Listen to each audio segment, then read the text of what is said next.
5 years ago, in 2016, a star wide receiver who was playing for Florida State at the time did one of the nicest things you'll ever see or hear about. Him and some of his teammates were visiting a middle school and they decided to eat lunch there for the day. When they were getting lunch, Travis Rudolph noticed there was a kid sitting all by himself. So he went out of his way to sit down with the kid, eat some pizza, and keep him some company. It didn't seem like too big of a deal at the time. However, a couple of days later, this kid's mom posted something about it on Facebook. She posted a long message we'll get into later in this video, and it turns out this kid had autism. When the mother of this child posted it on Facebook, it went viral and everybody was talking about how great of a person Travis Rudolph is. I also want you to remember, this wasn't an average receiver or a guy that was on the bench. This was a star receiver at the time. You see a lot of these college players, not all of them, but some of them, they have an ego and think they're too good to do things like this. You had people everywhere saying, as great as a receiver he is and everything he's accomplished in his life,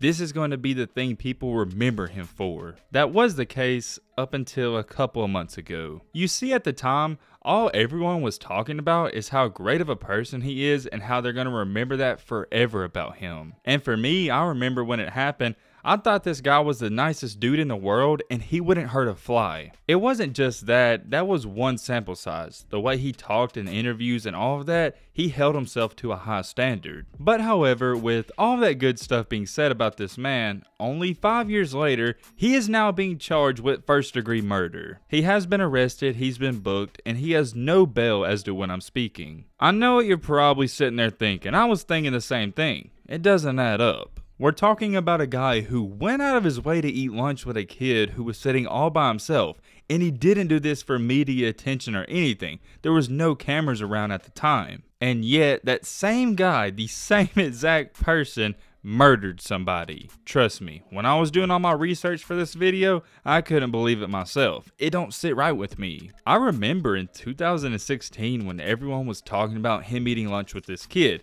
If you would have told me then, eventually 5 years later, he would murder somebody, I would have said you're crazy. Can't forget to throw in there, he was a stud wide receiver at Florida State and he even played in the NFL.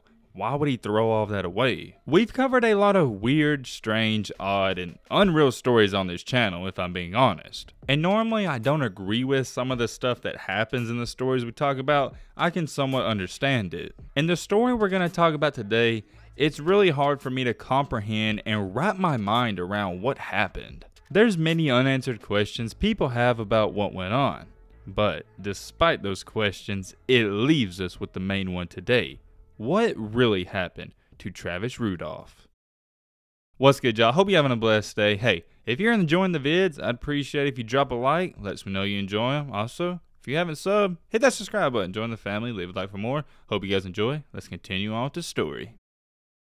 Oh man, we have a wild one to get into today. It changes fast, so buckle up your seatbelt and get ready. Come on, man. You already know how we rock on this channel. To every story, there's a backstory. And that's where we're going to start. Mr. Travis Rudolph grew up in West Palm Beach, Florida. He was a very impressive athlete ever since he was young. He started playing varsity football as only a freshman. In high school, he played two positions, wide receiver and cornerback. In his first season, he had 528 receiving yards with 14 total touchdowns. Not too bad for a freshman. Heading into his sophomore year, he was now listed at 6'1" and jumped up all of his stats. He boosted his receiving yards to 708 and had 15 touchdowns. In his junior year, he had a slight decrease in receiving yards because he also played some running back. He had 439 receiving yards with 17 total touchdowns. However, he also had 394 rushing yards. In return for that not so hot junior season,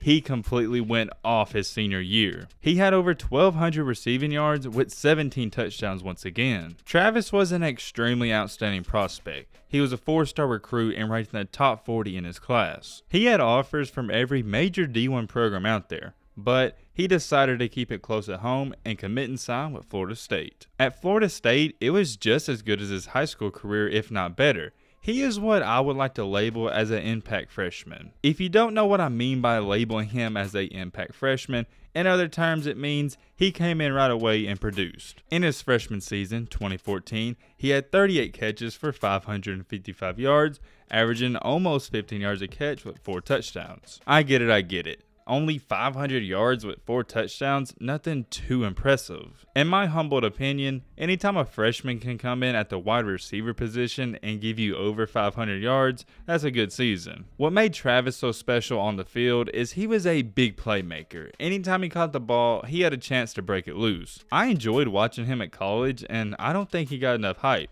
He was a solid receiver. He wasn't the best of the best, but I feel like he was a guy that many teams would love to have. Moving on to 2015, he improved all of his numbers. He had 59 catches for 916 yards with 7 touchdowns. Was Rudolph the fastest receiver? No. Was he the strongest? No. Was he the biggest? No. He wasn't outstanding at one thing, he was good at everything. Not great, but good. Had decent size, decent speed, and you could rely on him to catch the ball. In 2016, his numbers did somewhat take a backseat, not really, but kind of. His receptions dropped to only 56, his yards dropped to 840, and his TDs stayed the same. Overall, still not even a bad year. He had over 800 yards, and he felt like he was good enough to go to the NFL draft, so he left before his senior season. Before he left after his junior season, during that season at the very beginning, Florida State's team took a visit to a middle school. And now this is where we get into one of the most heartwarming things you'll ever see, and when I was watching it, I almost cried. Or not watching it, what I read off, and I'll read it in this video because I think it's special and you'd like to hear it. Like I said earlier in this video, Travis Rudolph noticed a boy eating lunch by himself and he decided to get some pizza and join him. That's all there really is to that. He ate lunch with him, talked with him, and it was a good time for the boy. After he had lunch, the mom of the boy found out about it and she posted this on Facebook. Several times lately, I've tried to remember my time in middle school. Did I like all my teachers? Do I even remember them? Did I have many friends? Did I sit with anyone at lunch? Just how mean were the kids really? I remember one kid on the bus calling me Tammy Faye Baker because I started awkwardly wearing eyeliner in 6th grade. I remember being tough and calling him a silly name back, but when he couldn't see me anymore, I cried. I do remember middle school being scary and hard. What I just read, that is the mom talking about what happened to her in middle school. She followed that up by saying, "Now that I have a child starting middle school, I have feelings of anxiety for him, and they can be overwhelming if I let them. Sometimes I'm grateful for his autism. That may sound like a terrible thing to say, but in some ways I hope it shields him. He doesn't seem to notice when people stare at him when he flaps his hands. He doesn't seem to notice that he doesn't get invited to birthday parties anymore. And he doesn't seem to mind if he eats lunch alone. It's one of my daily questions for him. Was there a time today you felt sad? Who did you eat lunch with today?" Sometimes the answer is a classmate, but most days it's nobody. Those are the days I feel sad for him, but he doesn't seem to mind. He is a super sweet child who always has a smile and hug for everyone he meets. But then a friend of mine sent me this beautiful picture to me today when I saw it with the caption, "Travis Rudolph is eating lunch with your son." The mother replied, "Who is that?" And the other person she was talking to said, "A FSU football player." The mother then said, "I had tears streaming down my face. Travis Rudolph, a wide receiver at Florida State, and several other FSU players visited my son's school today. I'm not sure what made this incredibly kind man share a lunch table with my son, but I'm happy to say that it will not soon be forgotten. This is one day I didn't have to worry if my sweet boy ate lunch alone because he sat across from someone who is a hero in many eyes. Travis Rudolph, thank you so much. You made this mama exceedingly happy and have made us fans for life." She added hashtag Travis Rudolph, Go Knowles, FSU, Autism Mom, fans for life. I like to be 100% transparent with all of you.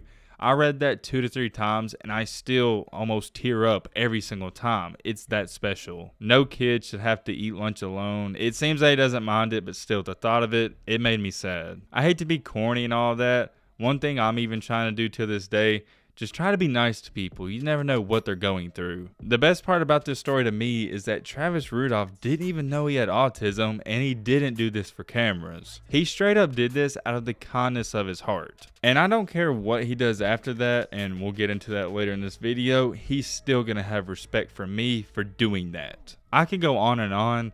Overall, what an awesome moment. All of that happened in 2016. I want to give you a perspective. After that season, he decided to declare for the 2017 NFL Draft, where unfortunately he went undrafted. Before we go any farther, I do want to touch on this story. Right before the NFL Draft, Rudolph's dad died in a tragic way. Travis's dad was a maintenance guy and he did repairs here and there, and he was repairing something at the nightclub and he was hit with a stray bullet in the back of the head. The bullet came through the wall of another room and it was a complete accident. That's all there was to it. It was said that somebody was moving a gun off the shelf in a nightclub when the firearm went off, and boom, next thing you know, Travis's dad, he died. I did want to talk about that. It's not really a big piece to this story, but it was worth throwing in there. RIP to Travis's dad. Anyways, let's continue on. He got picked up right after the draft and signed an undrafted free agent contract with the New York Giants. He spent some time on the practice squad, and in 2017, he actually got to play in a game and he had a catch. Not just a catch, but for the New York Giants, he wound up having 8 catches and 101 yards. Compared to high school and college, not that good, but hey,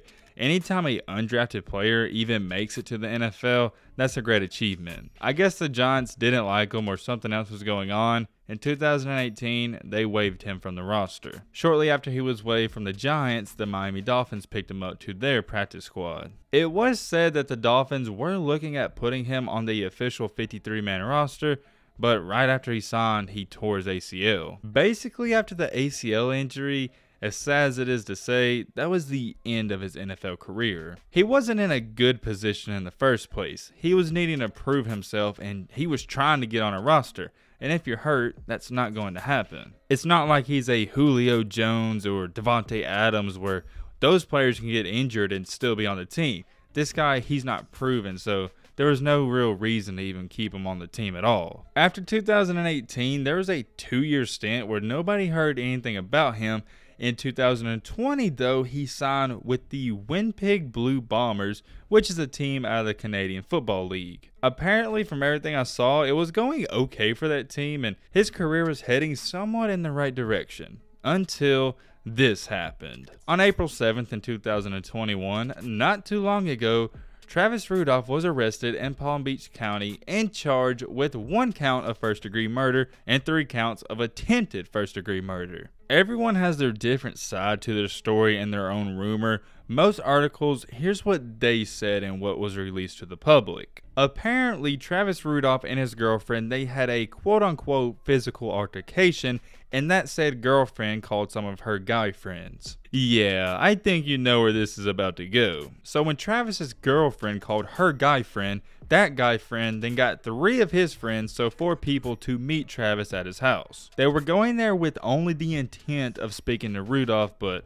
one thing led to another, and yeah, guns got shot. There was also another physical altercation with Rudolph and one of the men. After Rudolph and one of those guys got into a fight, Rudolph goes into his house and came out with a gun. He came outside with a rifle. The guys, they got in their car and they were speeding off, but Rudolph still hit the car, damaged the car, and killed somebody in it. He actually shot up the car so bad it quit working because of the damage. He was pretty much as guilty as you can be. A couple of his neighbors go outside when they hear the gunshots, and all they see is Travis Rudolph going inside his house holding a gun. I mean, you don't gotta be a rocket scientist to put 2 and 2 together. If you hear gunshots and go outside and you see somebody with a gun, more than likely, that's where the gunshots came from. Of course, he got arrested, and from what I saw, he's not getting out anytime soon. I don't know how long he's going to be in there, or if he's going to get early parole, or what all that is. I'm not into the court system,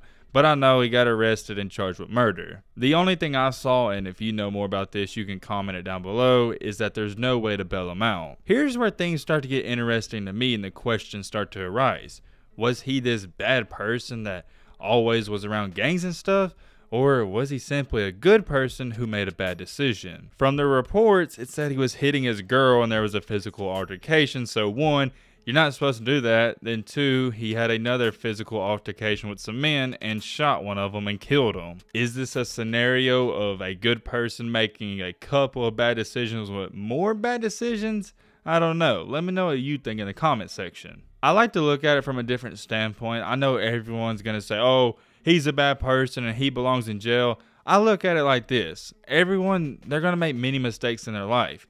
You see a lot of examples of good people making 1 to 2 bad decisions and boom, they're locked up for 20 to 30 years. I'm going to bring it up. I brought it up in a video a couple days ago. Look at Henry Ruggs in the NFL.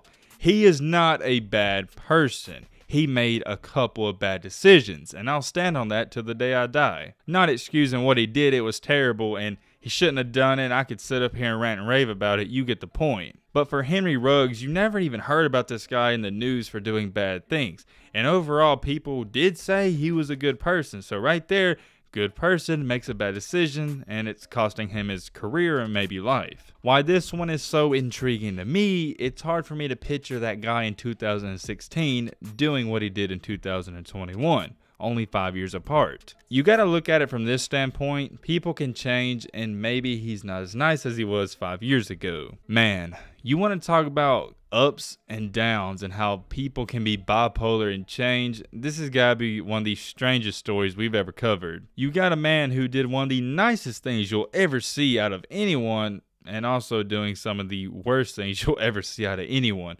all within the span of 5 years. Absolutely hard to even fathom and just come to terms with.